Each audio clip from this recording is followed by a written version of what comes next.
Oo, natatakot ako. Hindi ko ikakailayon, pre. Takot na takot ako. Hindi ko alam kung sino. May umahaligid sa bahay eh. Parang nagmamasid. Dahil sa'yo, nasira ang buhay ko! Ang Karpintero at ang Mangingisda. Para sa mga mahilig sa mga kwentong aswang, subaybayan ang aming bagong channel, Sitio Pangil. Pasukin ang nakakakilabot na mundo ng mga aswang. Like and subscribe. Sitio Pangil.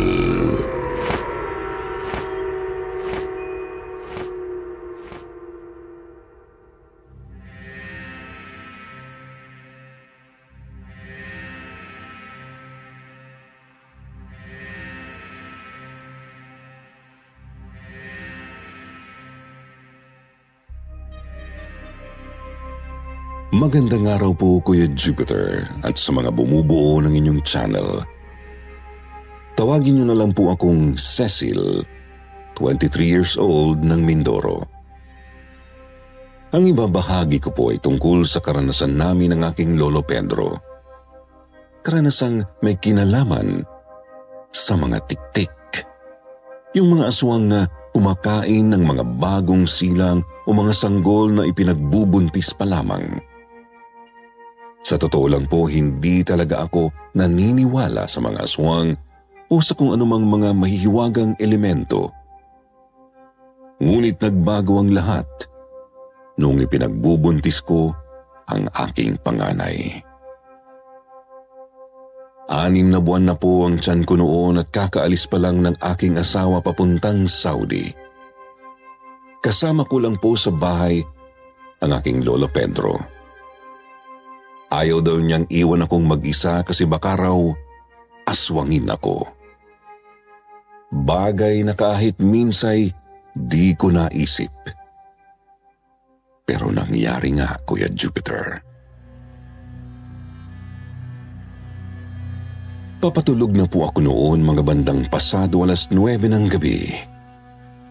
Si Lolo na may nasa first floor ng bahay. Nanunood pa ng basketball sa TV. May narinig akong parang kumakaluskos sa puno ng sampalok. May ilang metro lang mula sa bintana ng kwarto ko. Hindi ko pinansin kasi akala ko ibon lang.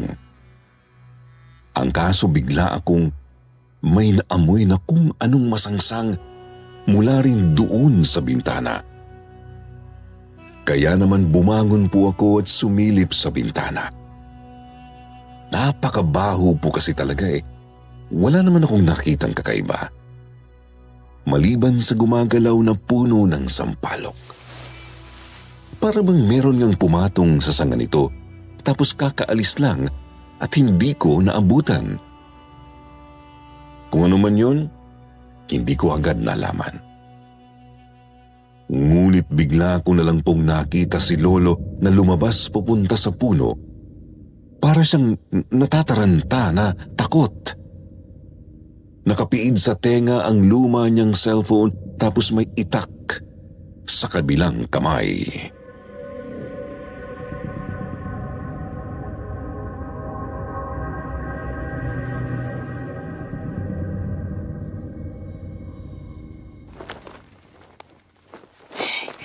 Lolo, ano pong ginagawa niyo dyan? May problema po ba? Bilis, bumaba ka sa sala para malayo ka sa bubong ng kwarto mo at huwag na huwag kang lalabas kahit ano mangyari. Ano pre, nahanap mo ba? Po? Pero, bakit? Bilisan mo na!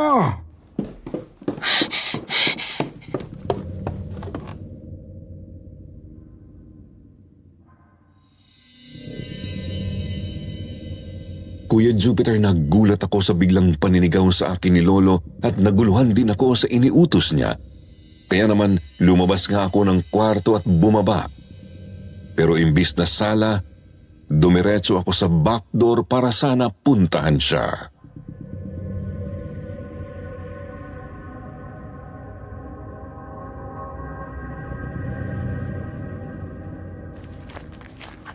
Lolo, ano po bang... Ang tigas ng ulo! Di ba sabi ko huwag kang lalabas? Balik sa loob, dali na! Lolo, ano po ba kasing nangyayari? Bakit ba nagkakaganyan kayo? Ipaliwanag niyo naman sa akin nang hindi ako nagtataka. Nakaka-nervyos naman kayo eh.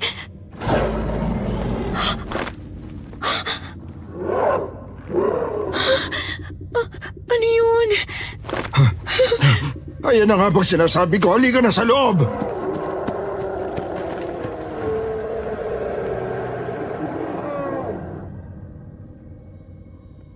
Sasama na po sana ang loob ko sa inaasal ni Lolo pero natigilan ako sa narinig kong kakaibang sigaw galing sa taniman namin ng niyog.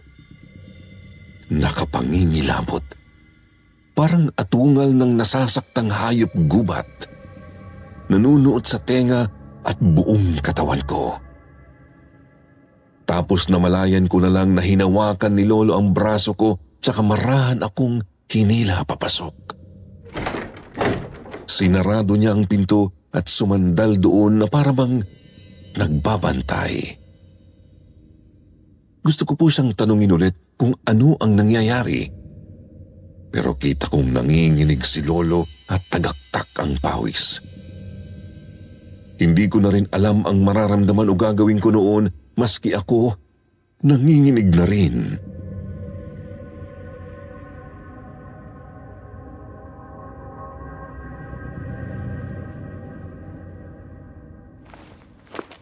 Ay, Diyos ko naman.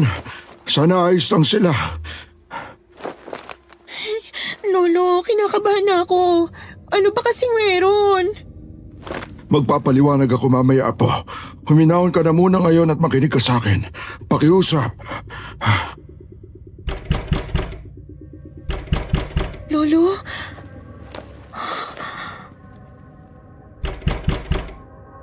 Pare! Pare Pedro! Ako to! Nandito na ako, pare! Si Mang Ernesto? Ano ginagawa niya rito? Gabing-gabi na. Ay, salamat na rin na sila.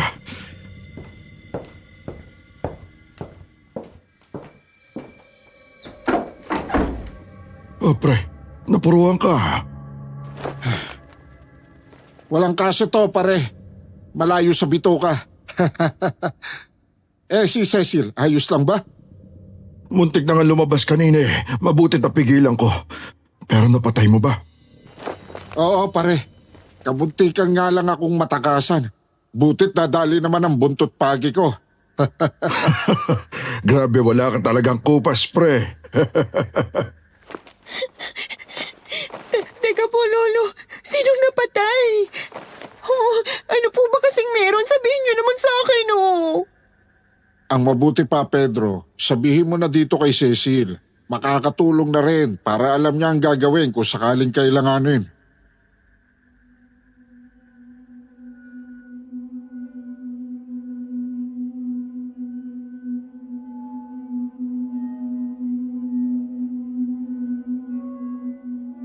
Hindi ko na napigilang sumabat dahil sa labis na pagtataka, Kuya Jupiter.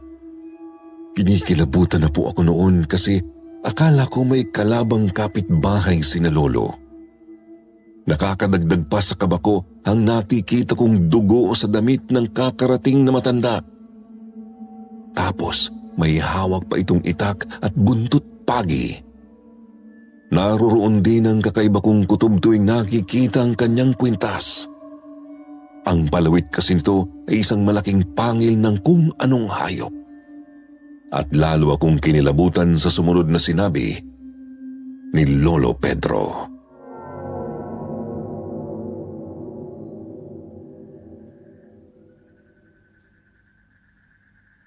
May isang tiktik na aswang, Cecil.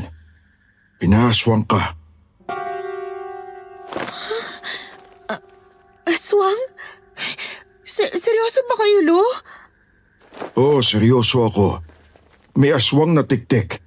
At gusto nitong kunin ang bata sa sinapupunan mo. Kaya nga, ayoko nang naiiwang ka mag-isa. Lalo kapag gabi. Pero, Lo, may mga ganyan ba talaga sa paligid? Moderno na po ang panahon ngayon eh. May naaamoy tayong masangsang kanina, di ba? mula doon sa puno ng sampalok. Yun, Apo. Palatandaan nyo ng isang aswang. Kaya nga tinawagan ko agad si parang Ernesto para habulin yon. Hindi kita maiwan dito sa bahay. Baka bigla kang sugurin. Totoo yun, Nineng. Tsaka, siguro narinig mo rin yung napakalakas na hiyaw kanina, di ba? Yung parang tunog hayop gubat ba? Yun ang tunog ng aswang ng madali ko. Sus Mariosep! O siya, sa loob na natin ituloy. Aasikasuhin din muna natin tong si paring Ernesto.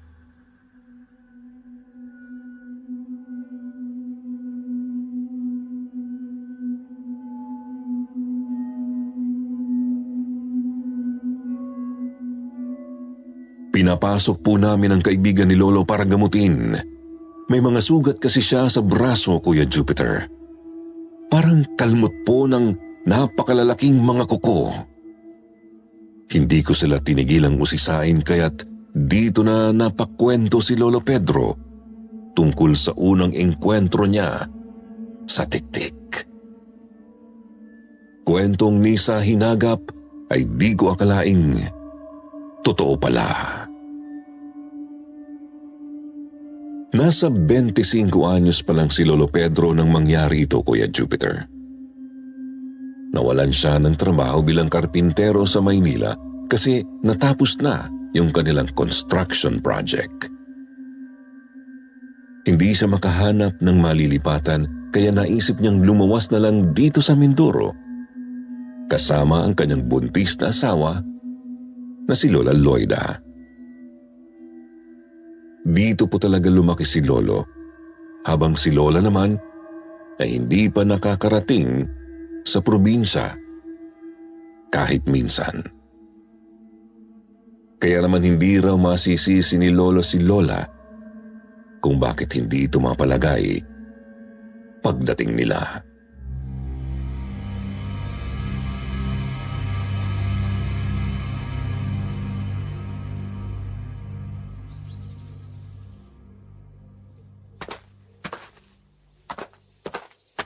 Diyos ko naman, Pedro. Paano ba tayo mabubuhay dito? Sabi mo, magiging maganda ang buhay natin dito sa probinsya. Sabi mo, may maayos tayong matitirahan dito. Sana pala hindi na lang ako pumayag na lumuwas tayo. Tingnan mo nga yung lumang bahay ng angkan nyo. Sira-sira na.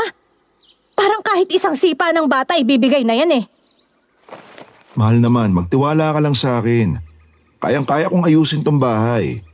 Para saan pat naging karpintero ako kung di ko kayang ayusin yan, di ba? At syempre, kaya ko rin kayong ipagpanday na magandang kinabukasan ng anak natin. Yan ang problema sa'yo. Puro ka pangarap. Puro ka balak. Ang hinihingi ko, pulidong plano na may magandang resulta. Hindi ganitong dadatnan natin isang sira-sirang bahay tapos nakatiwangwang na sakahan.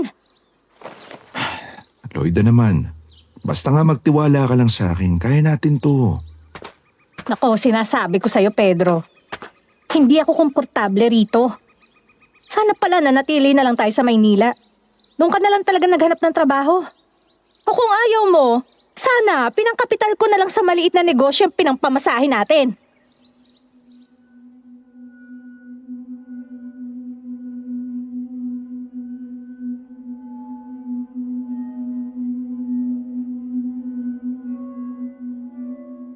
Hindi po mabago ni Lolo Pedro ang pananaw at pakiramdam ni Lola sa lugar. Inisip na lang ni Lolo na marahil ay dala lang ito ng pagbubuntis ng asawa. Kaya naman itinuon niya ang pansin sa pag-aayos ng bahay at sa pagtatanim ng mga gulay at prutas sa lupa ng kanilang angkan. May natira pa naman sa kanyang ipon sa pagtatrabaho sa Maynila kaya't nakabili siya ng ilang mga binhi at materyales. Mahirap ang buhay ni na Lolo noon. Umaasa lang po sila sa inaaning gulay at prutas para may mahain araw-araw. Minsan na may naibebenta ni Lolo ang mga ani sa mga kapitbahay kaya nakakabili sila ng iba pang mga pangangailangan. Dumidiskarte rin siya noon bilang karpintero at unti-unting nakapagsimula ng negosyo. Gumagawa ng mga upuan, mesa, papag at kung ano-ano pang gawa sa kahoy upang ibenta. Lumipas pa ang mga buwan at tuloy sa paglaki ang tiyan ni Lola Loida. Kaya naghanap na si Lolo ng hilot o kumadronang pwedeng tumingin-tingin sa asawa. Para na rin may agarang matawag kung manganganak na ito. Dito na po nila nakilala si Manang Oryang.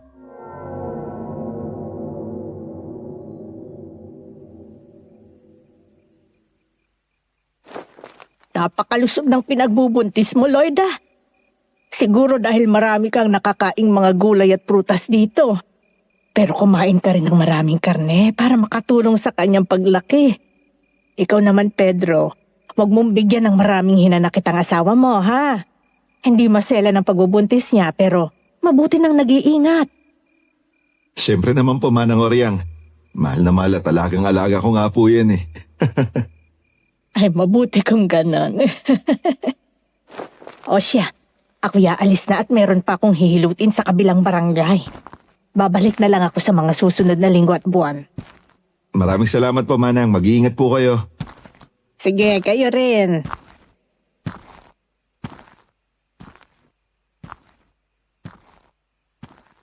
Hindi ako komportable sa matanda. Loida, ano na naman yan? Wala namang ginagawang masama si Manang sa'yo ah. Kaya pala hindi mo siya kinikibo kanina pa eh. Eh di ako komportable sa kanya eh. Ano magagawa ko? Pilitin ko ba sarili ko na magustuhan siya? Loida naman. Tsaka, ewan ko. Pero hindi talaga ako mapanatag dito sa inyo eh. Sinusubukan ko naman, Pedro. Kaso, eto. Ay, Nga pala, mahal. May pupuntahan ako ah. Magpapatulong daw gumawa ng kamalig.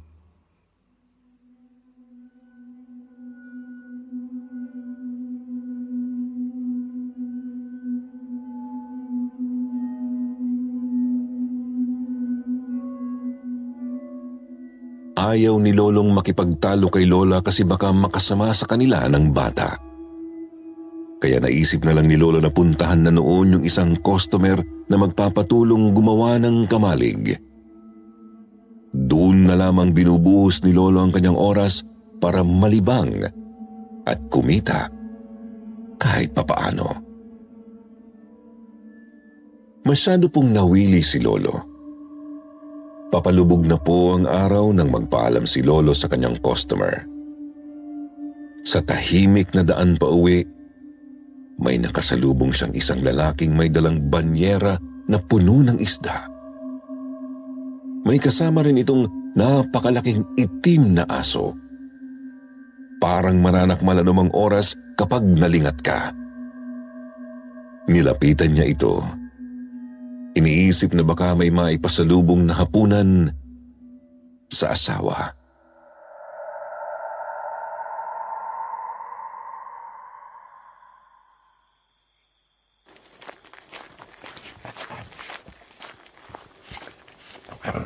Kumusta pre? Binibenta mo ba yung isda? Bakit? Nilalako ko ba? Nagtatawag ba ako ng bibili? Nagtatanong lang naman po. Baka sakali lang kasing makabili ng pangapunan namin ng asawa ko. Paki ko ba sa pamilya mo? May pagbebentahang kainan na ako nito. Isa pa, mukhang hindi mo rin naman abot ang presyo ng mga to. Mamahaling isda to eh. Tumabi ka nga.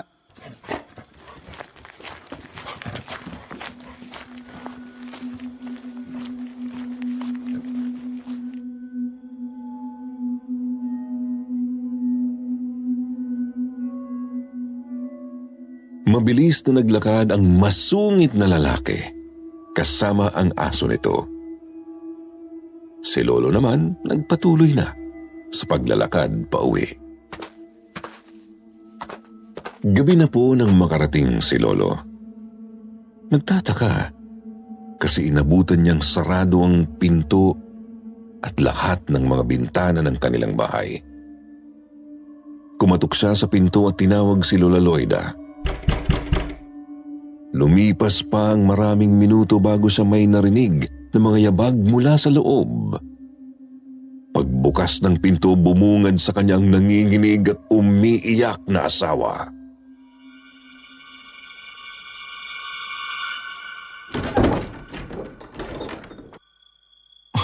Oh, ano nangyari sa'yo, mahal? Ba't parang balisa ka yata? Pedro, umalis na tayo dito. Ayoko na dito. Bumalik na tayo sa Maynila. Umalis na tayo rito. Teka, uminaw ka muna. Ano bang nangyayari sa'yo? Kwentuhan mo nga ako, Loida, mahal. May gustong pumatay sa akin. Hindi ko alam kung sino, pero may umahaligid sa bahay eh. Parang nagmamasid. Tapos, napakasama ng hinala ko sa kung sino man yun. Ano ka mo? Nakita mo ba anong itsura? Hindi ko nakita, pero alam kong meron.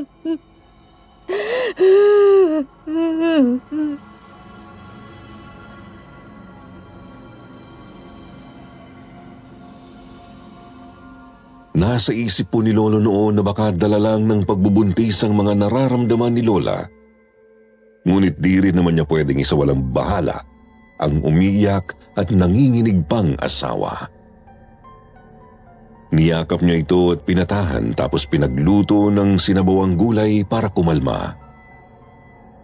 Ilang oras pa ay nakatulog na rin naman si Lola ng maayos. Kinabukasan ay agad pinuntahan ni Lolo si Manang Oryang para ipatingin at ipahilot si Lola Loida. Gusto niyang masigurong ayos lang ang lahat matapos ang kakaibang asal ng asawa. Ayaw daw sana ni Lola kaso nagpupumilit si Lolo na sunduin ng kumadrona. Agad naman daw tinignan at hinilot ng matanda si Lola Loida. Yun nga lang, hindi pa rin kinikibo ni Lola si Manang Oryang.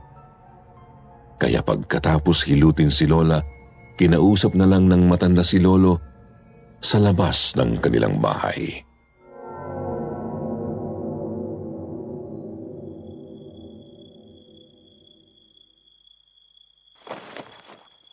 Maayos naman ang asawa mo, Pedro.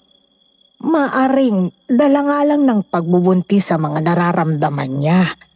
Pero hindi nga naman natin to pwedeng hayaan na lang. Heto, kunin mo. Makakatulong ito para malaman kung inaaswang nga ba ang asawa mo.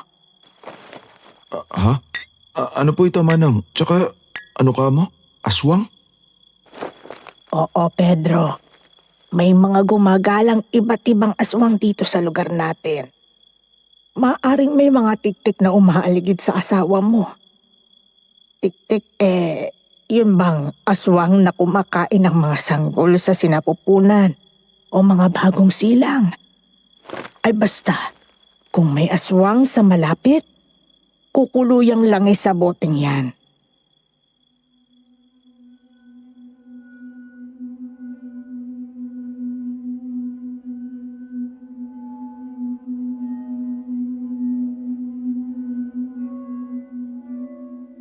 Tinitigan ni Lolo ang maliit na boteng binigay sa kanya ng matanda.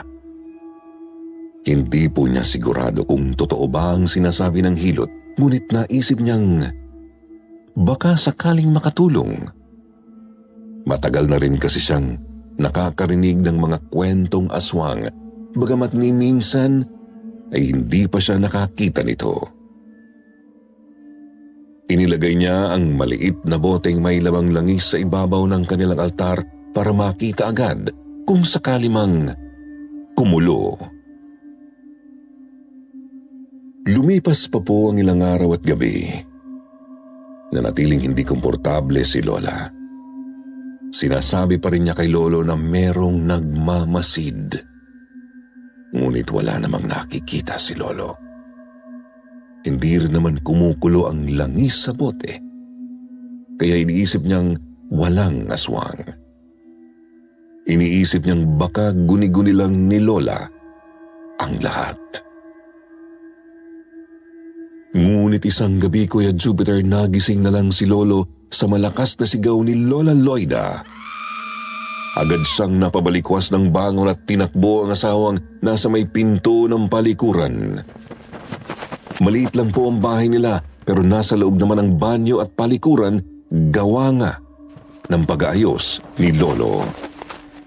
Naabutan niyang nanginginig si Lola, nakahawak sa tiyan at nakatitig sa isang siwang sa dingding. Napakalalaki ng butil ng pawis at nangingilid na rin ang luha.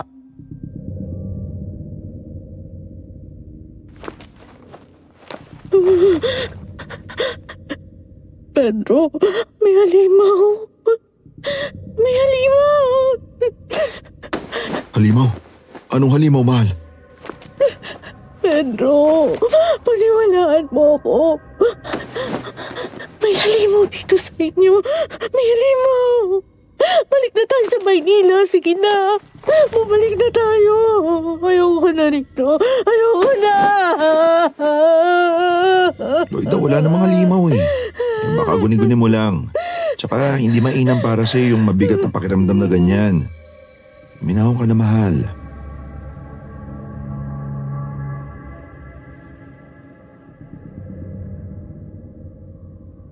Nahirapan po si Lolo na patahanin si Lola noon. Matagal bago ito huminto sa pagsisigaw at ilang oras pa bago tuluyang nakatulog. Tinitignan din ni Lolo ang bote. Ngunit hindi pa rin naman kumukulo. Kaya nasa isip niya noon marahil wala ngang aswang. Walang tiktik. Ilang linggo pa, Kuya Jupiter, inaasahang manganganak na si Lola Loida anumang oras. Kabado si Lolo, ngunit nasasabik na mahawakan ang kanilang supling. Samantalang si Lola Loida naman lalong hindi mapalagay. Ni halos ayaw nang paalisin si Lolo sa bahay, lalo kapag gabi. Hanggang sa dumating na nga ang oras ng panganganak ni Lola. Gabi po noon, mga bandang 10:00 o 11:00, nagsusumigaw na sa sakit si Lola. Si Lola naman nakahanda ng umalis para puntahan si Manang Oryang, ngunit pinipigilan siya ng umiiyak at dumadaing ng asawa.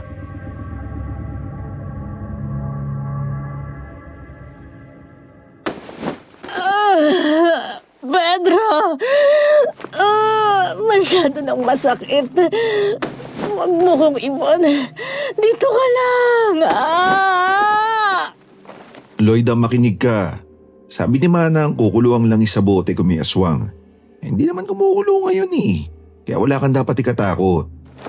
O sige na, baka mapano pa kayo. Mabilis lang ako.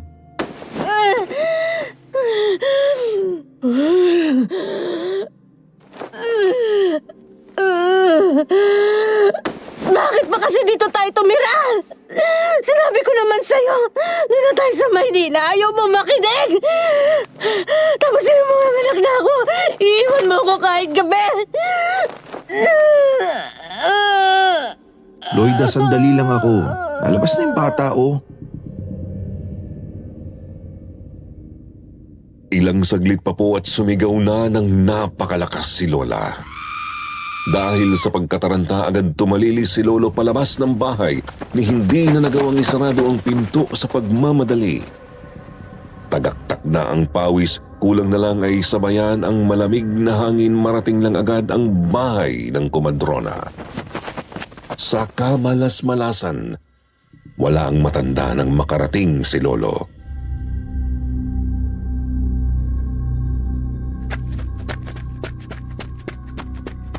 Manang Oryang! Manang Oryang! Manganganak pa po ang asawa ko! Manang! Asan po kayo? Manang!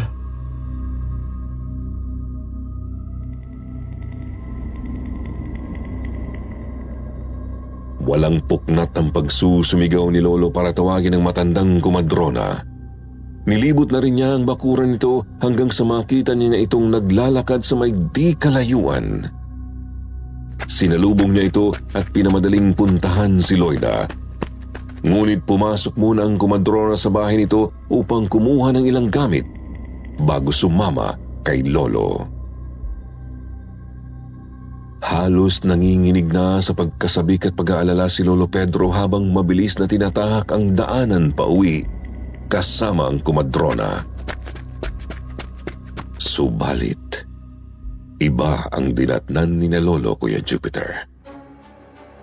Imbis na galak sa isang bagong silang na sanggulang maramdaman, kilabot, hinagpis at galit ang sumaklob kay Lolo Pedro.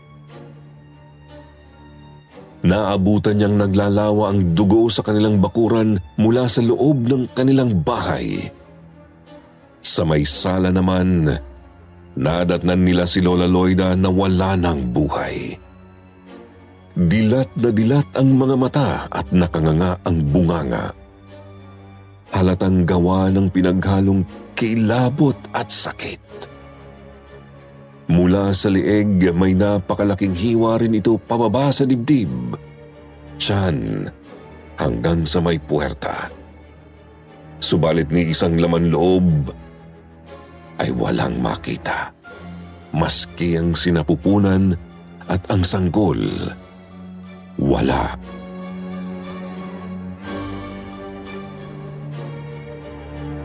Hindi! Diyos ko po! Eto na naman ang tiktik! Loida! Loida! Loida, gumising ka! Loida!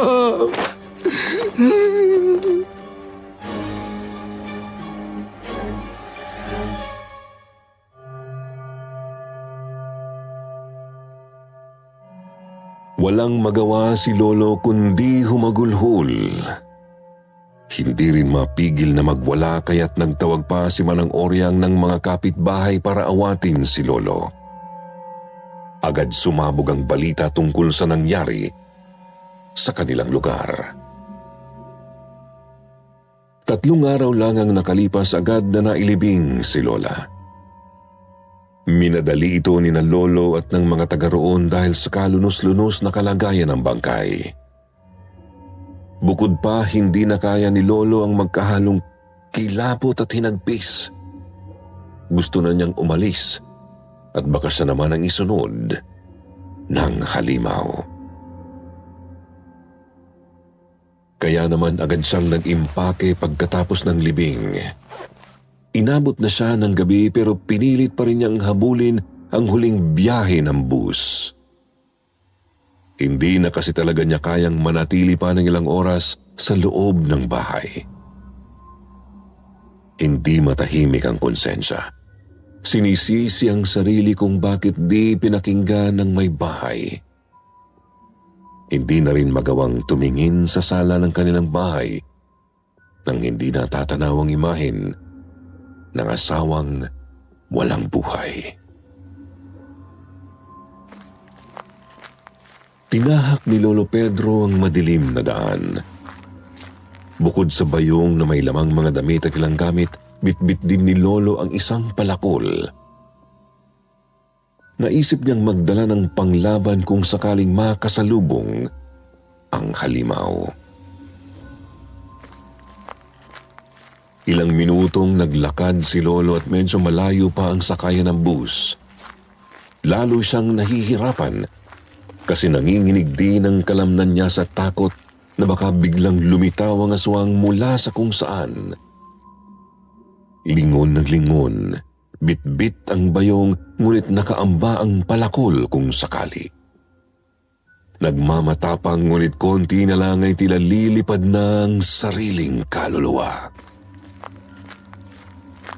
Hanggang sa mapadaan siya malapit sa isang puno ng mangga. Nagulat si Lolo nang may lumundag mula sa sanga nito papunta sa lupa. Kaya naman agad niyang hinawakan ng mahigpit ang dalang patalim at iniamba sa nakita.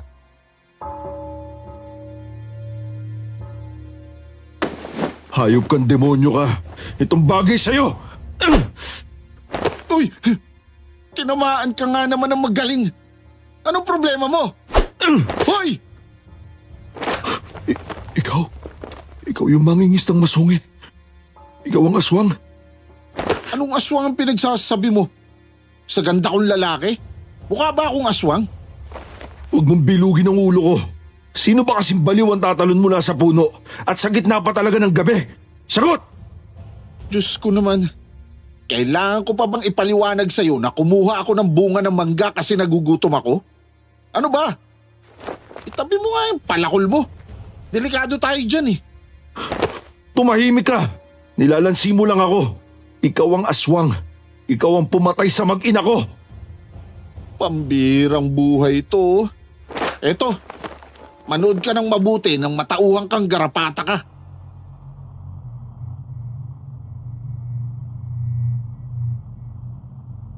Nakilala agad ni Lolo ang nakita niyang lalaki.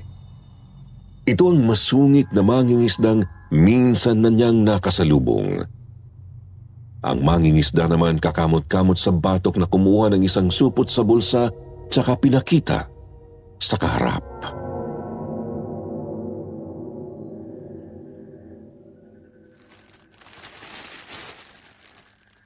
Kita mo to? Ano yan? Asin? Oo, sausawan ko dapat sa mangga. Alam naman siguro ng gamong-gumong utak na pangontra sa mga aswang to, di ba? Ngayon, ipapahid ko to sa mukha ko at kakainin ko na rin para matuwa ka. Peh! Ang alat! Wisit! Hindi ka na paano namatay? Paano ako mamamatay sa asin? Hindi nga ako aswang. Ayan, masaya ka na? Ngayon, ilayo mo na nga yung palakol mo at kinakabahan na ako sa iyo eh. Pero, teka, malay ko ba kung isa kang aswang na hindi tinatablan ng asin? Anak ng pating ka nga naman oh. Walang ganong aswang pre. Kaya pakiusap ko sa iyo, ilayo mo na yung palakol mo at baka matuluyan pa ako niyan. Tsaka kung aswang talaga ako, di sana kanina pa kita binalibag at nilapa, di ba? O ano, sasabihin mo, baka ayoko lang kumain ng katulad mo? Gago! Kung sa bagay. Pasensya na pre ha. Ano ba kasing problema mo para kang hinahabol ng 7 demonyo? Ano kasi, yung asawa kong manganganak na dapat, pinatay ng tiktik.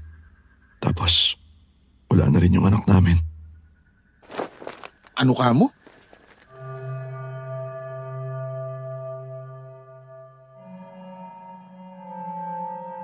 Biglang lumambot ng bahagya ang matigas na boses ng mangingisda. Si Lolo na may napayuko at nangilid ang luha nang muling maalala ang nadatnang asawang walang buhay. Dito napakwento ng konti si Lolo.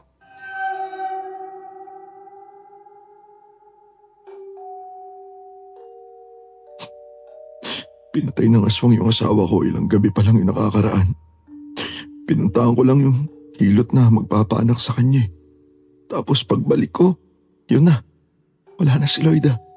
Wakwak na ang tiyan na nakabulagta sa may sala. Wala rin sa sinapupunan niya yung anak namin. Tik-tik yun, malamang. Nga rin ang sabi ng hilot eh. Sana pala nakinig ako kay Loida. Sana hindi na lang kami lumuwas dito. Napakawalang kwenta kong tao. Pinagpalagay ko lang na dahil sa pagbubuntis kaya nagbago yung ugali ng asawa ko pero... Ganun ba? Tumama ka na muna sa akin, pre. Daanin natin sa konting inuman yan. Huwag ka mag-alala. Ligtas ka sa bahay ko. Ernesto nga pala.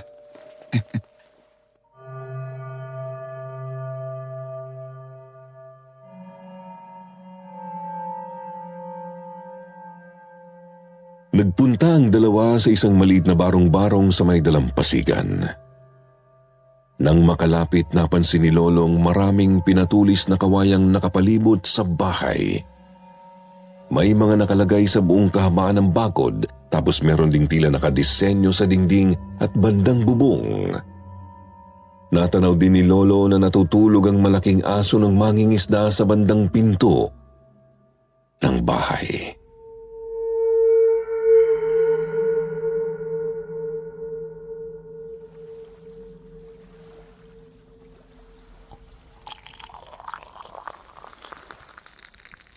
Oh, heto.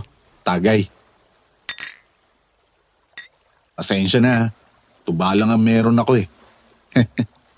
Ayos lang, pre. Salamat dito, ha.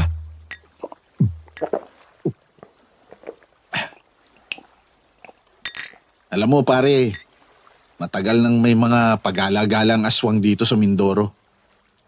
Meron din sa iba pang bahagi ng bansa. Marami ring iba't ibang uri. May tik-tik, manananggal, balbal, at iba pa. Kaya nga kung mapapansin mo, napakaraming pinatulis na kawayang nakapalibot sa bahay ko eh. Epektibong pamatay kasi ng aswang ang mga yan. Nakakita ka na rin ba ng aswang? Oo, tik-tik din ang pumatay sa buong pamilya ko. Sa kuya, tatay at nanay kong buntis.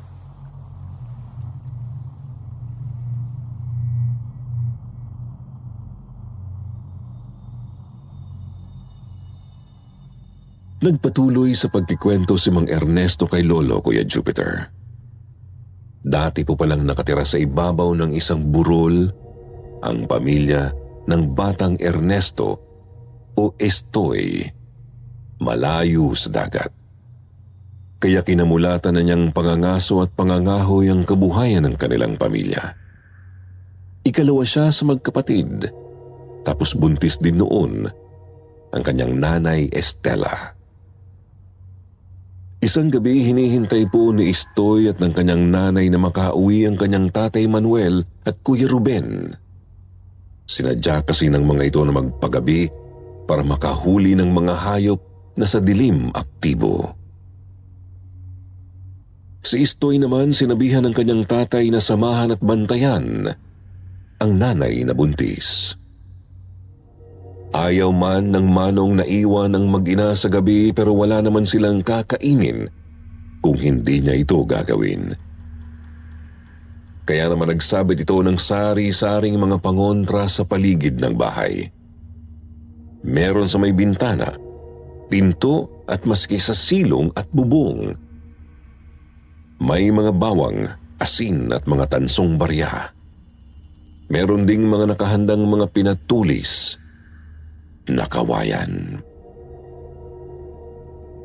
Nakaupo sa sala habang nakadungaw sa bintana si Estoy noon habang ang nanay naman ay naghahanda ng hapunan. Naghahalo ang liwanag ng buwan mula sa labas at ang tanglaw ng gasera mula sa loob. Dinig sa sala ang pagkalansing ng mga kubyertos galing sa kainan.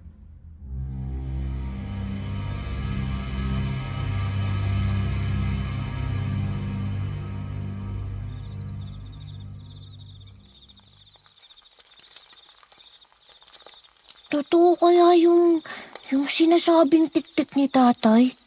O baka naman masyado lang siyang nababalisa kasi buntis si nanay. Tsaka may magagawa kaya talaga tong asin laban sa aswang? Sinabi pa niya hawakan ko lang tong garapan ng asin para hindi basta masaktan ng tik-tik si nanay.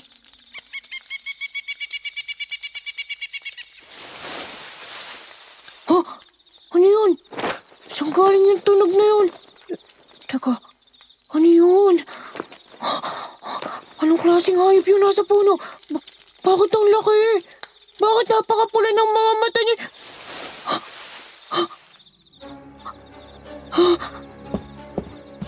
Nay? Anong hayop yung nasa... Tik-tik yun, anak. Aswang yun. Tara na sa kusina, dali. Ito, sa ilalim tayo ng mesa magtago. Tapos isaboy mo yung asin sa ibabaw ng mesa at sa sahiga. Tik-tik po, Nay. Bilisan mo na!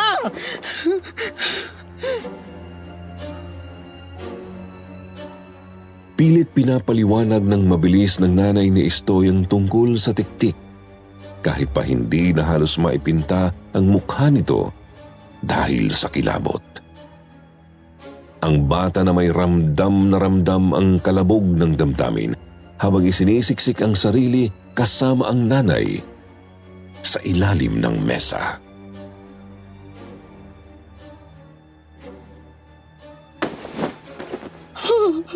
Diyos ko po, huwag niyo po kaming pabayaan. Ilayo niyo ho ang halimaw na yan sa amin. Nay, ano gagawin natin? Para naghahanap ng paraan yung aswang na makapasok. Huwag naman sana, anak. Huwag naman sana. Manuel, nasa na ba kayo? Tulungan mo kami rito.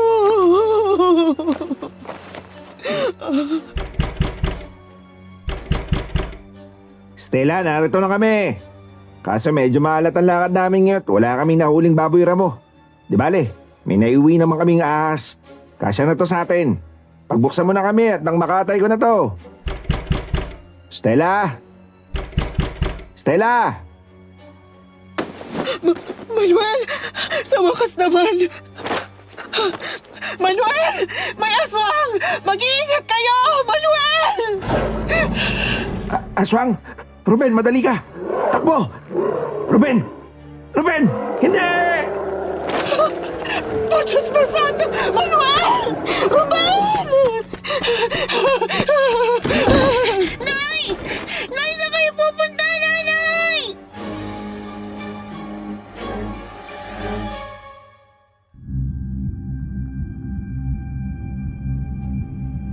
Hindi na po napigil ng ginang na sumunod papalabas ng bahay. Walang ano-ano'y agad siyang sinakmal ng tiktik sa harap ng bukas na pinto. Kitang-kita po ni Estoy kung paanong lumubog ang matatalim na pangil ng halimaw sa lieg ng kanyang nanay. Kasabay ng pagsaksak nito sa tagiliran ng biktima gamit ang mga matatalas na kuko. Sumirit ang napakaraming dugong agad bumaha papasok ng bahay at papalabas ng bakuran. Dugong tila nanuot din sa murang alaala ni Estoy.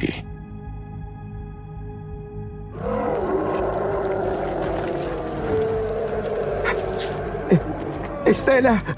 Estela!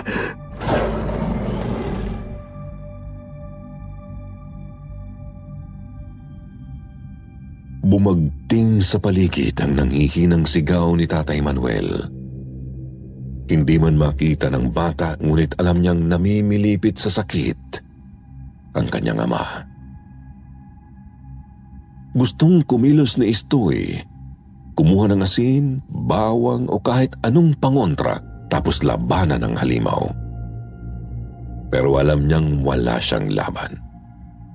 Gusto rin sana niyang tumakbo na lang, ngunit tila ba hindi na niya alam kung paano gumalaw at ihakbang ang mga paa.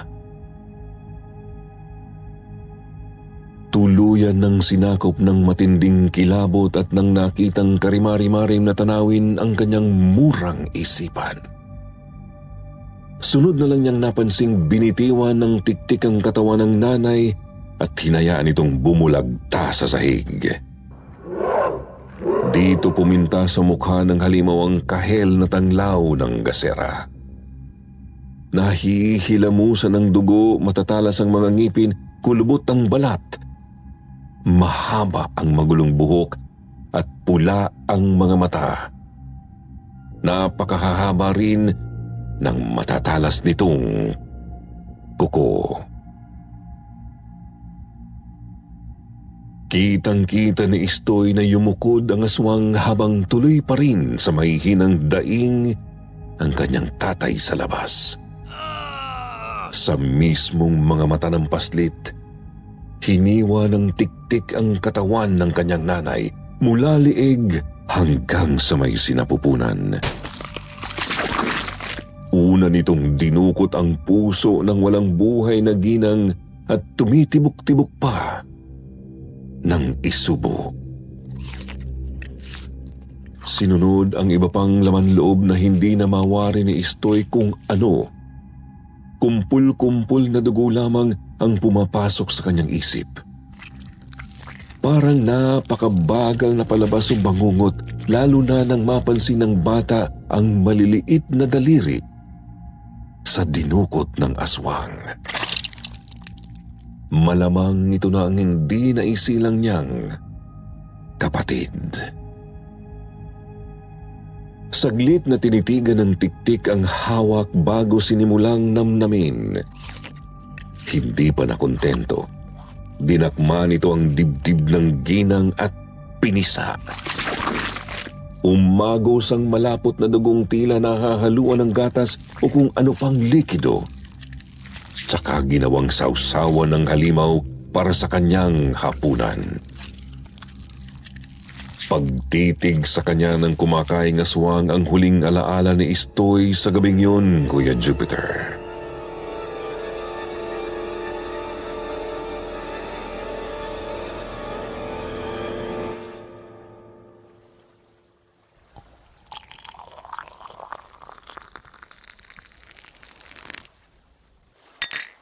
Pagkatapos noon, nagising na lang ako, umaga na.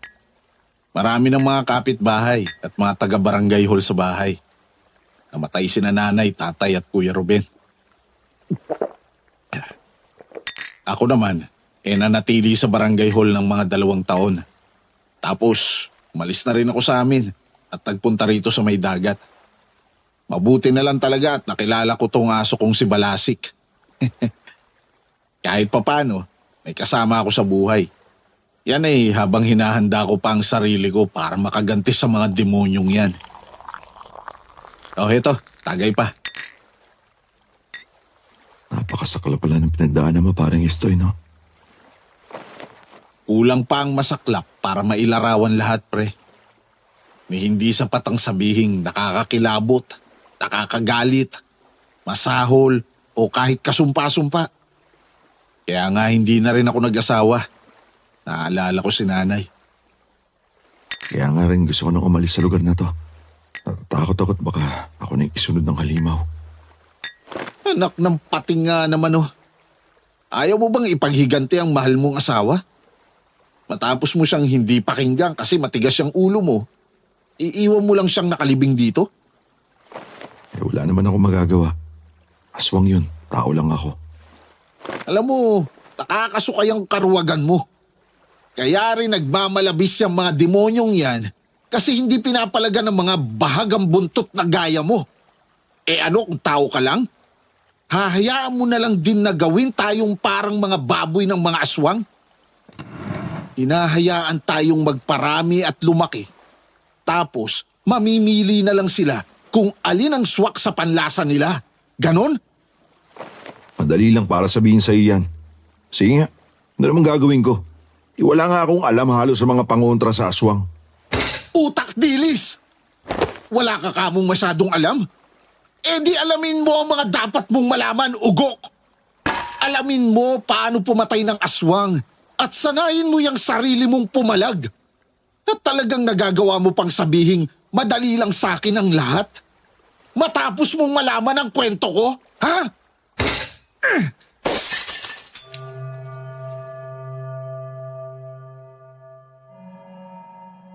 Natigilan po si Lolo sa mga sinabi ni Mang Ernesto, Kuya Jupiter. Gusto pa sana niyang kumontra pero alam niya sa sarili niyang may punto naman ang lahat. Oo, takot siya. Naghihinagpis tapos hindi pa maalis sa isip ang dugo ang bangkay ng asawa sa sala. Pero naisip niya noon, kung tatakas ba siya, magiging ayos na ang lahat. Lalo na ang kaluluwa at alaala ng kanyang mag-ina.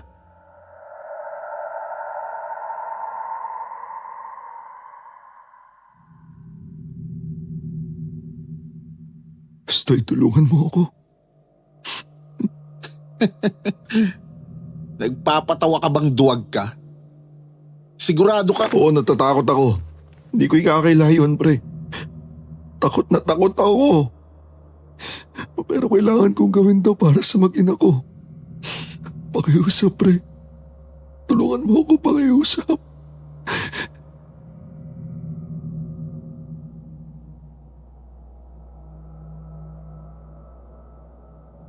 Nagmamatigas po si Mang Ernesto noong una, Kuya Jupiter, ngunit nang unti-unti nang mapaiyak si Lolo, napapayag na rin siya nito.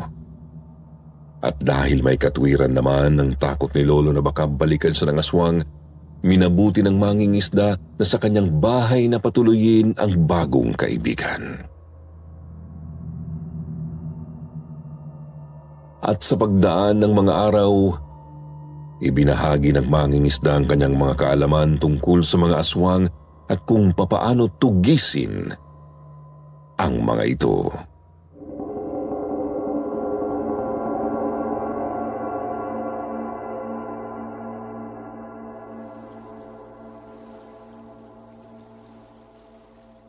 Ito ang mga pangunahing bagay na dapat mong malaman, paring Pedro. Bawang, asin, at kalamansi ang mga pangunahing pangontra sa kahit na anong aswang. Lason at mahapdi rin sa kanila ang kahit anong bagay na gawa sa tanso. Tapos tila sumpa sa kanila ang banal na tubig. Isa pa, hindi sila basta-basta tinatablan ng mga pangkaraniwang sandata. Kahit gaano pa katalas o kahit bala ng mga malalakas na baril. Ngunit hindi pumapalya ang pinatulis na kawayan at buntot ng pagi, pre. Siyempre, huwag mo rin kakaligtaan ng manalangin. Ibayan mo ang iyong pananampalataya. Paano ba malalaman kung may malapit ng aswang? Madalas, napakasangsang ng kanilang amoy. Lalo kung nasaan yung aswang. Parang nabubulok na laman. Tsaka may uri rin ng langis na kumukulo kapag may presensya ng aswang sa paligid. Ito yung tinatawag na hinturang lana. Langis? Teka, sa pagkakatanda ko, nadala ko yun dito sa bayong eh. Ano yan? Eto pre, hanap ko. Bigay ito ni Manang Oriang, yung hilot na magpapaanak sana sa asawa ko. Sabi niya, kukulo raw yan kapag may malapit na aswang. Hindi naman kumulo, lalo na nung gabing sinalaki ng tiktik si Loida. Patingin nga.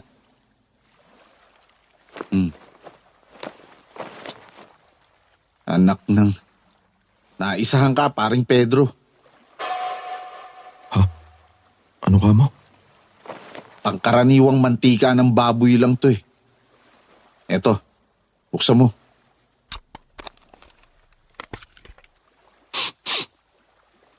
Oo nga no, mantika lang ng baboy ito ha. Pero, bakit naman ako lulukoy ng hilot? Isa lang ang paliwanag dyan. Malamang nakasabot yun ng tiktik. Ang paraan din ng panghihilot niya, malamang pampalusog sa sanggol upang maging hapunan. Kutob ko rin, yung panghihilot niya ang dahilan kung bakit nag-iiba ang asal ng asawa mo.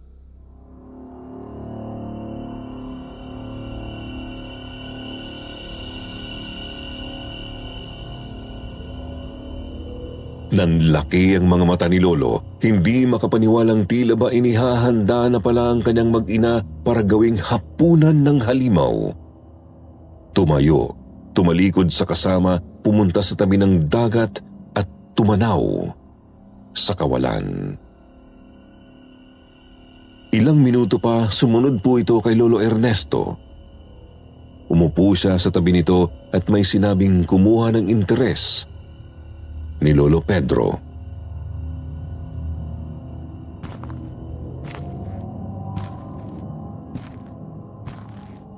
May pinaghihinalaan tayong kasabwat. Ibig sabihin, may posibilidad na magawa nating tugisin ang mismong tiktik na pumatay sa mag-ina mo, pre.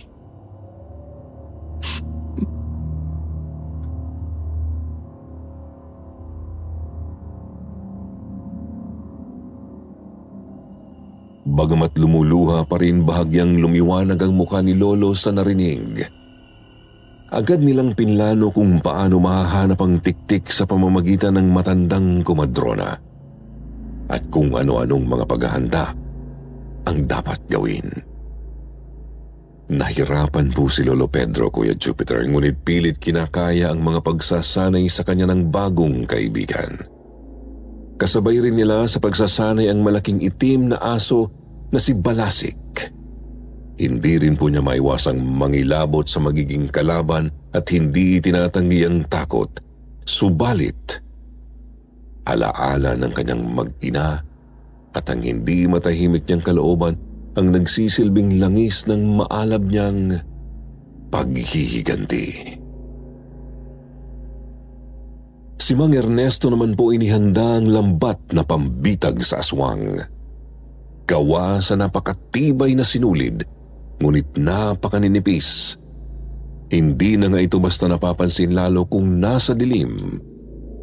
Binabad niya ito sa asin, katas ng bawang at katas ng kalamansi upang lalong maging epektibo.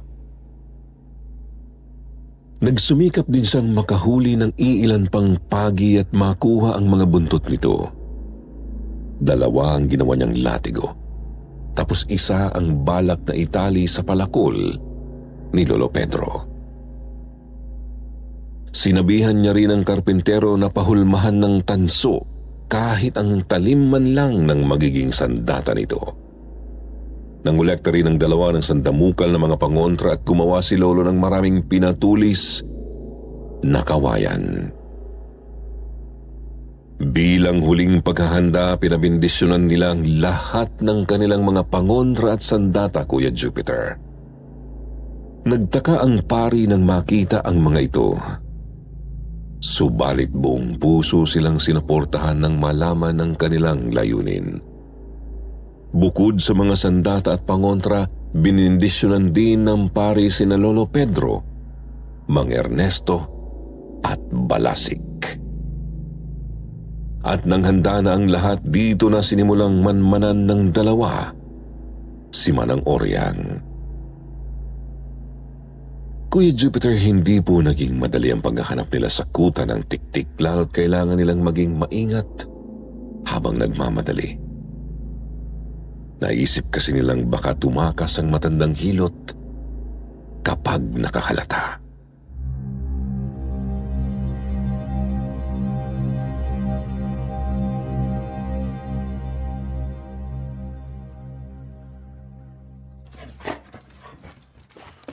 Balasik, huwag kang mag-ingay ha. Pag nahuli tayo dahil sa kahul mo, ipapakain talaga kita sa aswang. Dito lang tayo magmasid mula sa malayo, pre. Baka kasi magtaka si Manang Oryang kung bakit naririto pa ako sa baryo eh. Nasabihan ko kasi siya na aalis na nga ako. Mukhang wala pa naman siyang ginagawang kakaiba. Ayan, tagwawalis pa lang ng bakuran. Basta manmanan lang natin. Ayusin mo lang din yan sa lakot mo na hindi ka agad makilala. Eh yung totoong lanang hintura mo, hindi ba kumukulo? Hindi. Pero huwag tayong makumpiyansa. Baka isa talagang purong tao si Manang na nakikipagsabuatan lang sa mga tiktik. Kung bakit, yun ang hindi ko alam.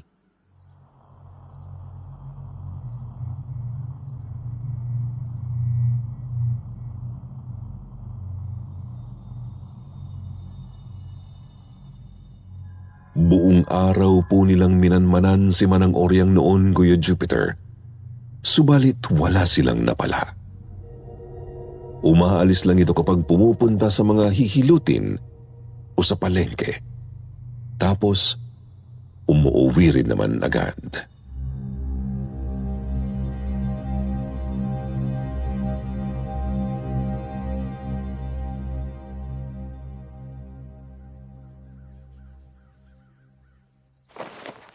Mukhang mahihirapan tayo nito, pre. Ikaw talaga napakadali mong panghinaan ng loob. Ituloy lang natin to. Umisip tayo ng ibang paraan. Siguro, pasukin natin ang bahay niya at baka may mahanap tayong makakatulong sa atin.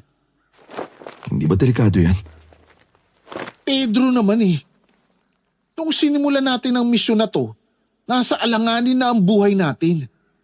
Kapag talaga ako nawala ng gana dyan sa karuwagan mo, naku, sinasabi ko sa'yo, uunahin talaga kitang latiguhin.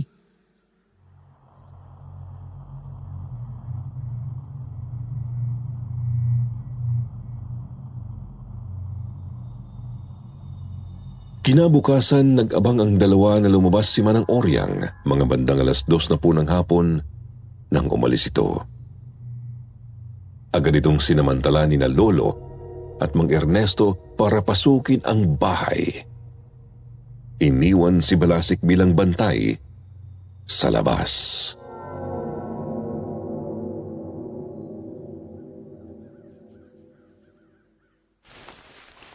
Ano na, pre? May nahanap ka ba? Wala namang kakaiba eh. Maliban sa sandamukan, mga rebultong santo. Meron din mga langis na panghilot. Doon tayo sa kwarto niya. Bilis.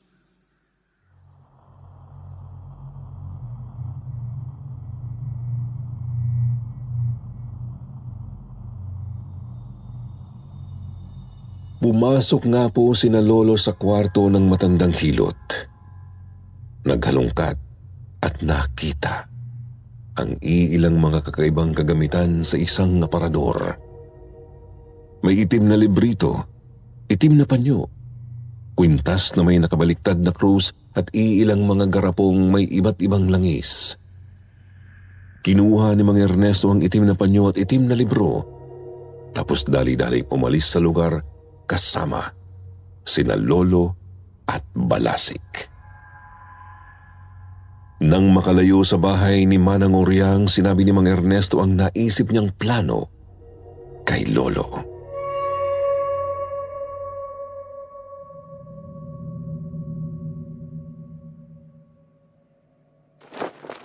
Pre, ganito. Ipapaamoy ko kay Balasik tong panyo at libro. Tapos tingnan natin kung dadalhin ba tayo nito sa pugad ng mga aswang. Paano kung amoy lang ni Manang yung nariyan? May hinala tayong purong tao yung matanda. Pero meron siyang ganitong mga gamit. Kaya siguradong may amoy din ito nang nagbigay kay Manang Oryang. Didiretso na tayo? Umuwi muna tayo para kunin ang mga pangontra at mga sandata. Mas mabuti ng handa.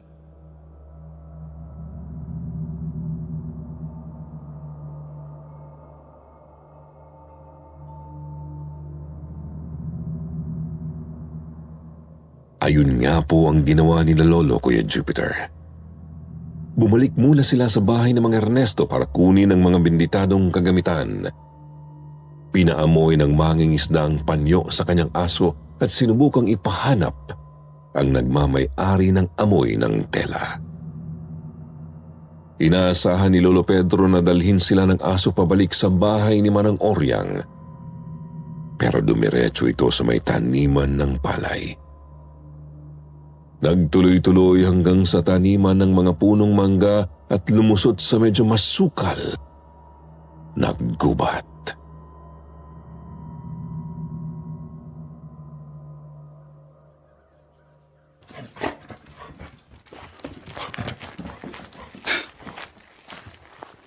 Ihanda mo na ang sarili mo, Pedro. Mukhang heto na yun. Maabaging langit. Gabayan niyo po kami.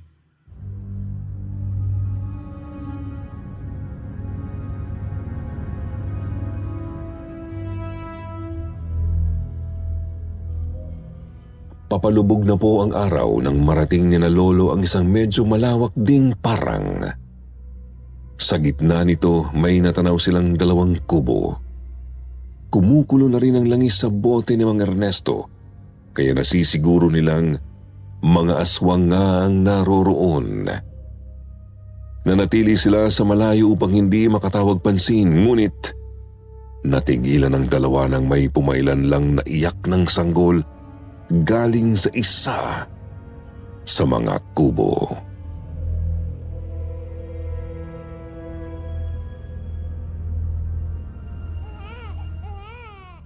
Bata, may sanggol. Pwedeng batang aswang. Pero pwede ring dinukot mula sa mga tao.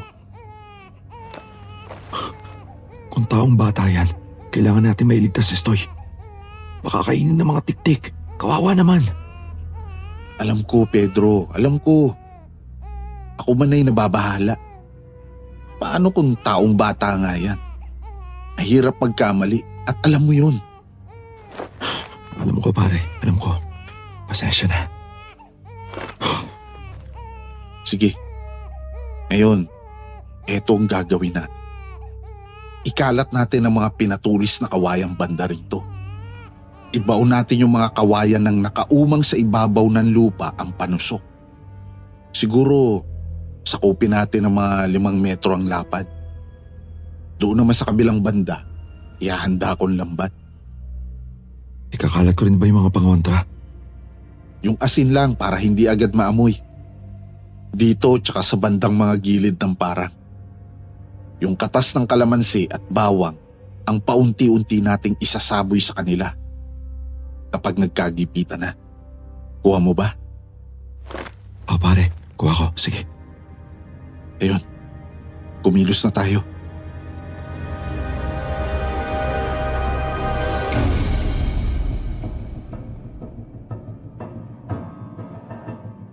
Nagtulungan ang dalawa sa paghahanda, Kuya Jupiter.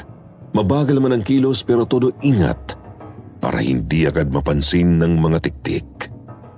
Mabuti na lang din at nanatiling tahimik ang mabagsik na aso na kasama nila. Inabot po sila ng gabi. Kalahati lang ang maliwanag na buwan.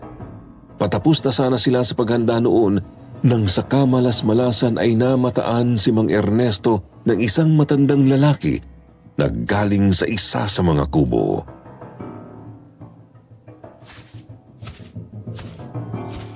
Hoy, sino yan? Anong ginagawa mo dyan? Wisit! Nalinti ka na! Parang Ernesto, takbo! Tinamaan ka nga naman ng magaling! Bakit ka sumigaw? Gunggong! Tumingin ka sa likod mo! Nanlaki po ang mga mata ni Mang Ernesto nang makita niya ang isang nag-anyong tiktik na papalapit sa kanya. Pinilit niyang tumakbo ng mabilis papunta sa may lambat. Ang kaso, hindi na siya aabot dahil napakalapit na sa kanya ng umahabol. Samantalang si Lolo Pedro na may hinahabol na rin ng isa pang aswang.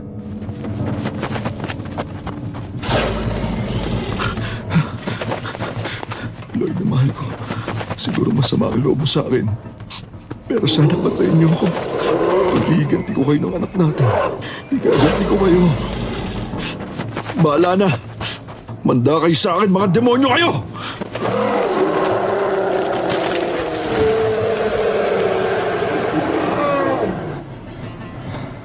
Biglang hinarap ni Lolo Pedro ang aswang na humahabol sa kanya at iniamba ang palakol. Ang palakol na may nakapulupot na buntot pagi sa hawakan at tanso ang dulo ng talim. Hindi naasahan ng aswang ang biglaang kilos ni Lolo kaya hindi na ito nakailag. Tinamaan sa kanang braso na agad ding naputol at sumirit ang itim na dugo. Umatake pasulong si Lolo Pedro habang lumundag naman patras ang halimaw kaya hindi tinamaan. Ngunit tinangka nitong kalmutin si Lolo gamit ang napakatatalas nitong kuko. Mabilis na bumuelo si Lolo at iwinasiwas ang palakol sa aswang. Tinamaan ito sa leeg. Bagamat sugatan ng isang braso ni Lolo, unti-unti namang naging abo na ang kanyang nakalaban. Si Mang Ernesto na may kamuntikan na pong makalmot ng aswang na humahabol sa kanya. Ngunit mula sa kung saan, biglang sinakmal ni Balasik ang braso ng halimaw. Agad din namang bumitaw ang aso upang hindi masaktan, saka mabilis na tumakbo kasama ang amo sa isang bahagi ng gubat. Mga lapastangan, ngayon tatakas kayo. Sasala-salakay kayo tapos tatakas lang kayo. Mga inutil!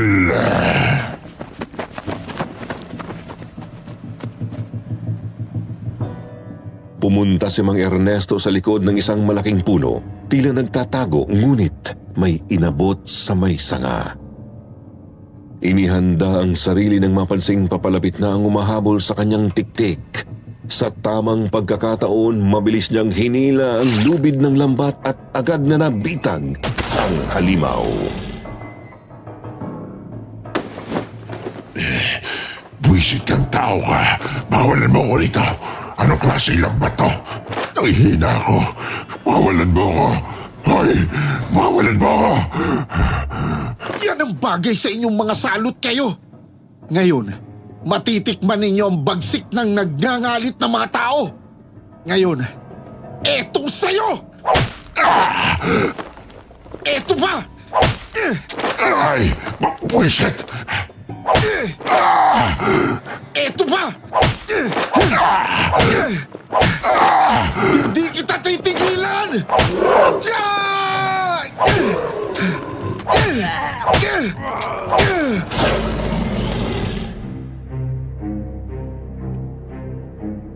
Pinaghahampas niya ng buntot pagi ang kalabang patuloy sa panghihina sa loob ng lambat.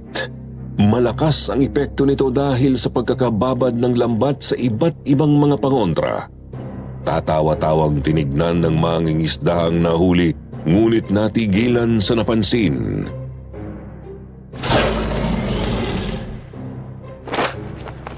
Hindi maaari. Yung peklat mo sa kanang bahagi ng noo. Hindi ako pwedeng magkamali. Ikaw yun! Ikaw ang tampalasang pumatay sa pamilya ko! Ikaw! Nangihina ako ng gusto. Anong sinasabi mo? Hindi kita kilala. Sa dami ng mga biniktima ninyo, malamang nga hindi mo na ako makilala. Umanda ka sa akin, demonyo ka. Dahil sa'yo, nawala ang pamilya ko. Dahil sa'yo, nasira ang buhay ko!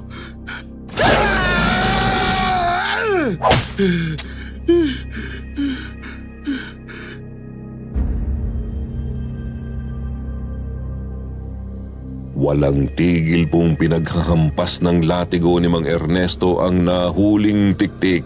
Hindi pa nakontento, pinagsasaksak pa niya ito ng pinatulis na kawayan at sinabuyan ng kung ano-anong mga pangontra. Tuloy sa paghampas at pagsaksak si Mang Ernesto sa lambat kahit tuluyan ng naging abo ang halimaw.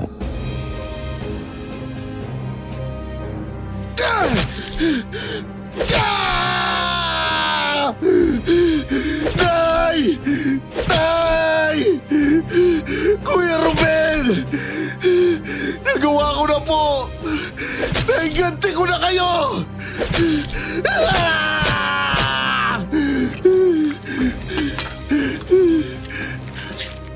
Anong nangyayari rito?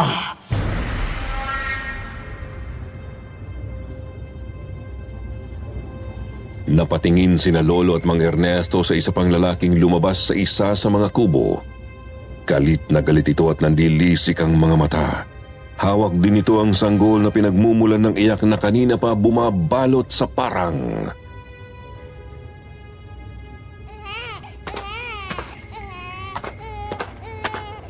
Nandito kami para ubusin kayo! Lilipunin namin kayo! Mga demonyo!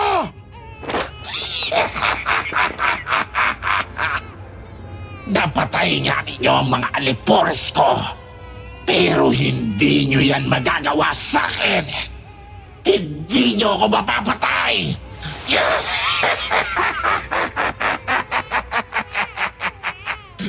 Tampalasan!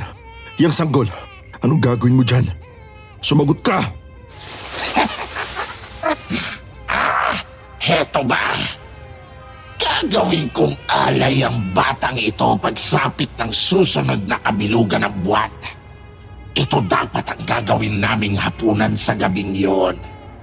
Napakasaliwa, malinamnam, nakapagbibigay iba yung lakas.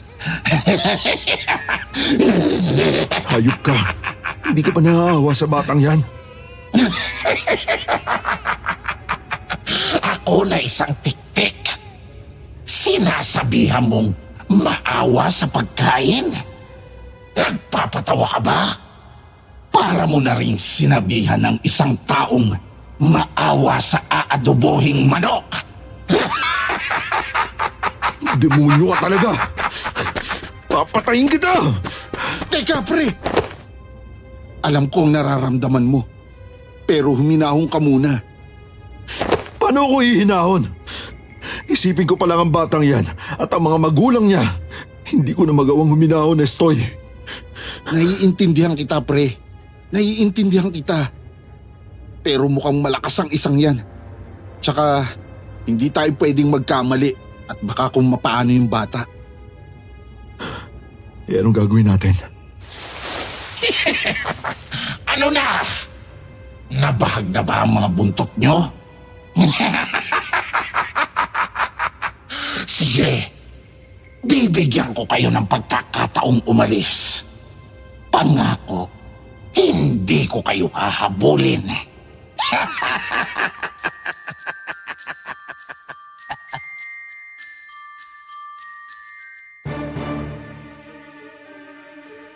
Inihanda po ng tatlo ang kanilang mga sarili para sa naisip na plano ni Mang Ernesto.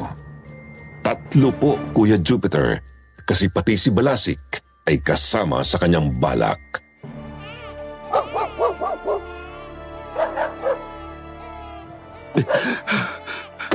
Bahala na, Pedro, Balasik. Baka malagasan tayo. Pero ang mahalaga, mapatay natin yung demonyo at mailigtas ang bata. Isa, dalawa, tatlo! Ngayon na!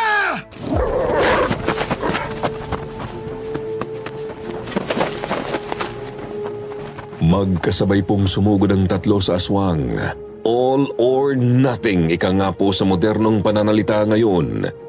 Nag-anyong aswang naman ang kanilang kalaban at naghanda para sila isalubungin. Nang papalapit na sa halimaw, inihagis ni Lolo Pedro ang kanyang palakol papunta sa binti ng aswang. Nakaiwas ito, ngunit sandaling nalingat kaya nagkaroon po ng pagkakataon si Lolo na dumukot ng dinikdik na bawang sa kanyang bulsa at mabilis na isinaboy sa tiktik. Si Mang Ernesto naman po ay tuloy-tuloy na lumapit sa kalaban at pinaghahampas ng buntot pagi ang tagiliran nito. Ingat na ingat at baka matamaan ang sanggol. Pumasok din sa eksena si Balasik na sumakmal naman sa braso ng aswang na hawak ang sanggol. Nang makatsyempo, mabilis na lumapit si Lolo at hinablot ang sanggol mula sa halimaw. Tapos dire-diretsong tumakbo papunta sa una nilang pinagtaguan sa lugar.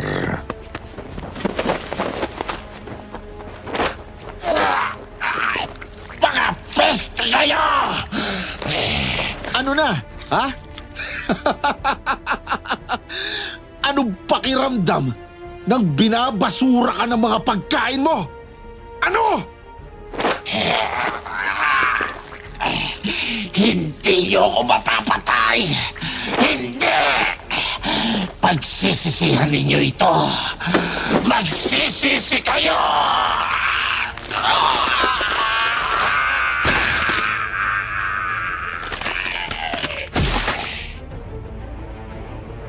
Pinilit po ng tiktik na makapalag, Kuya Jupiter. Nagawang kalasin ang pagkakasakmal ng aso, saka't tinadyakan ito papatalsik. Itinulak naman niya si Mang Ernesto, kaya napatihaya sa lupa. Nabitiwan din ng mangingisda ang kanyang latigong buntot pagi. Kinubabawan ng halimaw ang lalaki at pinagkakalmot.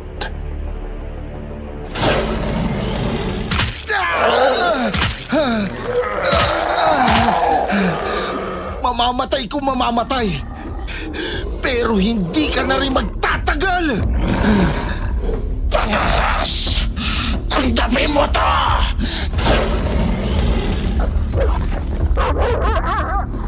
Sasaksakin na sana ng aswang ang mangingisda, subalit biglang lumundag papalapit si Balasik at sinakmal sa lieg ang halimaw.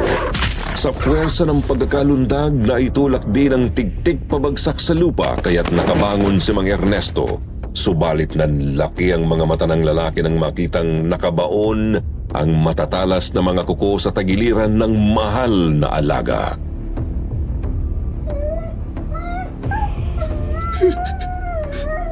Balasik! Balasik! Hindi!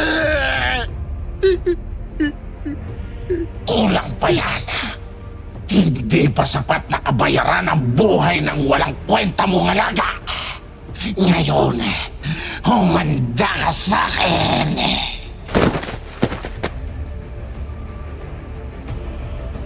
Hinagis po ng aswang ang walang buhay na katawan ni Balasik tsaka biglang sinugod ang mangingisda.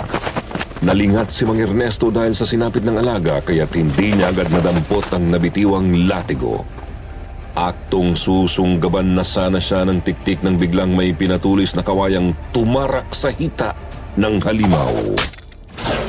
Napalingon ang mangingisda at ang aswang. Nakitang si Lolo ang tumatakbo pabalik sa dulo ng parang. Hindi na nito hawak ang sanggol.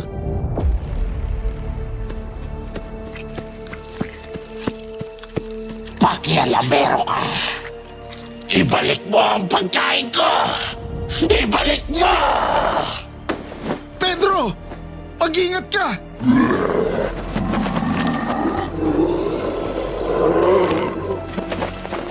Mabilis na hinabol ng aswang si Lolo, Kuya Jupiter. Mabuti na lang at medyo malayo na si Lolo. Kaya nagawa pa niyang maingat na maglakad sa may dulo ng parang.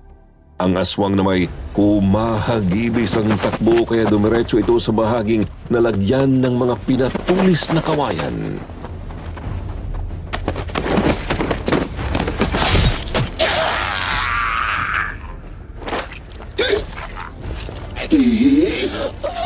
Mga hangal! Ano to? Lintik! Buwisit! Oo, malakas kayo mga aswang. Pero hindi nyo matutumbasan ang pagtutulungan namin mga tao. Hindi nyo matutumbasan ang aming isip at puso. Hindi! Hindi ito maaari!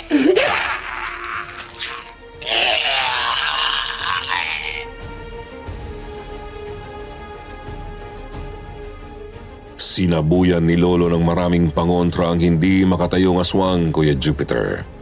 Lumapit din sa mga Ernesto. Binigay ang palakol kay Lolo. At pinaghahampas ng latigong buntot pagi ang nagkikisay na titik.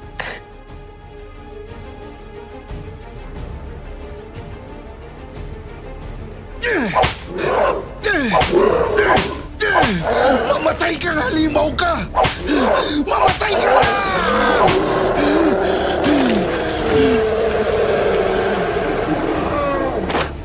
Hindi ito maaari! Hindi! Mga buwisit kayo! Ngayon humanda ka! Para sa mag-ina ko! Etong sa'yo! Hindi!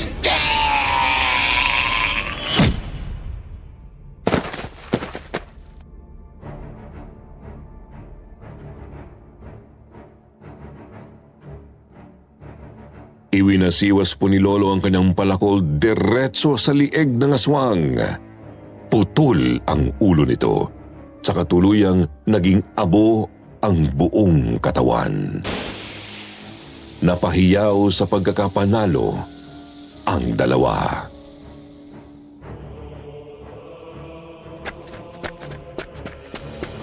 Parang istoy.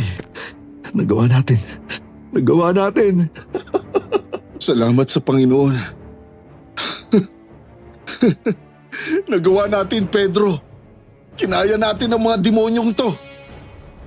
Naipagiganti natin ang mag-ina mo at ang pamilya ko. Nagwagi tayo. Pamilya mo? Nandito ba ang pumatay sa kanila? Oo, pre. Saktong siya yung unang humabol sa akin kanina. Sigurado akong siya yun. Oo nga pala. Saan yung bata? Nandun lang sa ilalim ng isang puno. Tinago ko. Paano mo nalamang yun ang anak mo, Pedro? Manang?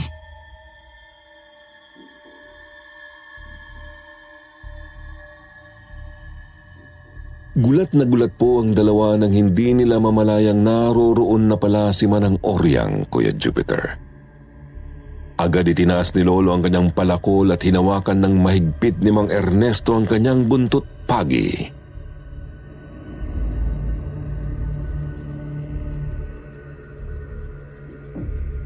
Marami kang dapat ipaliwanag, Manang. Manang, ano po bang ibig niyong sabihin, anak ko? Ano? Hindi mo alam. Hindi ba kayo sumugod dito para iligtas itong bata bago gawing alay? Magsalita po kayo. Siya po ba ang anak ko? Sumagot kayo. Wala na akong sasabihin. Wala. Anong bakit? Bakit niyo nagawa sa amin to? Bakit niyo ako nilinlang? Nagtiwala ako sa inyo pero ipinahamak niyo yung mag-ina ko. Bakit po, Manang? Bakit?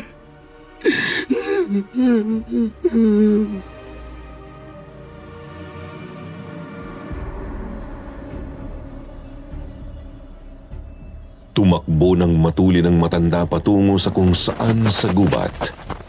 Hinabol ito ni Mang Ernesto. Hahabol din sana si Lolo ngunit naalala niya ang sanggol. Agad niya itong pinuntahan at kinarga.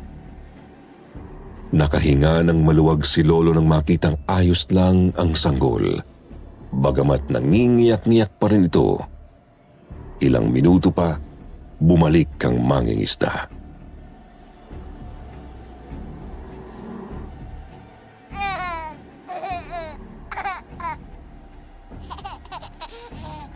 Mabuti talaga at ayos ka lang, anak. Salamat talaga. Mukhang wala na ang matanda, pre. Ha? Pinatay mo? Uy, hindi ah. Matapang lang ako sa aswang. Pero ayokong pumatay ng tao. Pero ayun, tumalon sa bangin. Hindi ko na napigilan eh.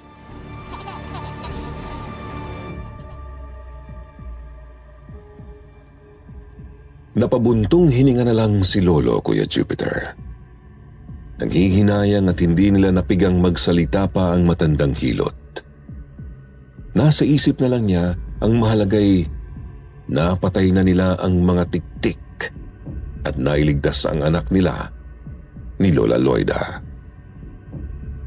Si Mang Ernesto na may binitbit ang katawan ni Balasik upang bigyan ng maayos na libing.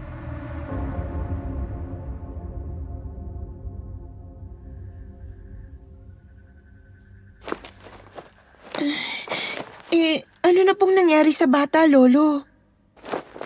Yung bata ba ka mo?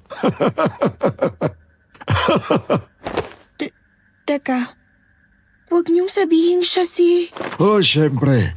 Siya ang nanay mo, Cecil. Hindi na rin kasi ako nag-asawa ulit pagkatapos ng lahat. Itunoon ko na lang ang oras at lakas ko sa pag-aalaga sa iyong nanay. Itong si Estoy nga hindi na rin nag-asawa. Ayun, ginawa ko na lang ninong ng nanay mo. Wala eh. Sadyang dala ko pa rin ang malagim na alaala ng pamilya ko ng pagkamatay nila. Kaya hindi ko na magawang pumasok sa mga ganyang bagay. Mang Ernesto, yang kwintas niyo po ba? Totoong pangil talaga? Oo, Ining. Pangil talaga to. Pangil ang aking si Balasik. Binunot ko bago namin siya ilibing.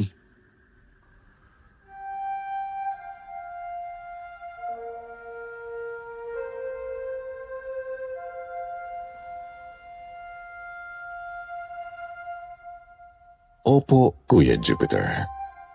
Si Mang Ernesto rin po ang tumulong kay Lolo upang itaboy at mapatay ang tiktik na nagtangka sa akin noong gabing yun. Pagkatapos po kasi ng mga nangyari, naging matalik na magkaibigan na ang dalawa. Magkasama nilang nilisan ang baryo at lumipat sa ibang lugar dito lang sa Mindoro. Alam ko pong mahirap paniwalaan ang lahat. Maging ako man, hindi rin maniniwala sa kwento ni na Lolo kung hindi dahil sa nag-aswang sa akin. Pero totoo po talaga ang lahat, Kuya Jupiter. Totoong may mga nilalang na nagtatago sa dilim. Naghihintay ng pagkakataong makapambiktima ng mga tao. Salamat na lang at meron akong Lolo Pedro at Mang Ernesto. Kaya nananatili akong ligtas ngayon, pati na ang anak kong isisilang pa lang. Kuya Jupiter, maraming salamat po sa pagbabasa sa kwento namin ni Lolo Pedro at Mang Ernesto. Hanggang sa muli po. Gumagalang Cecil ng Mindoro.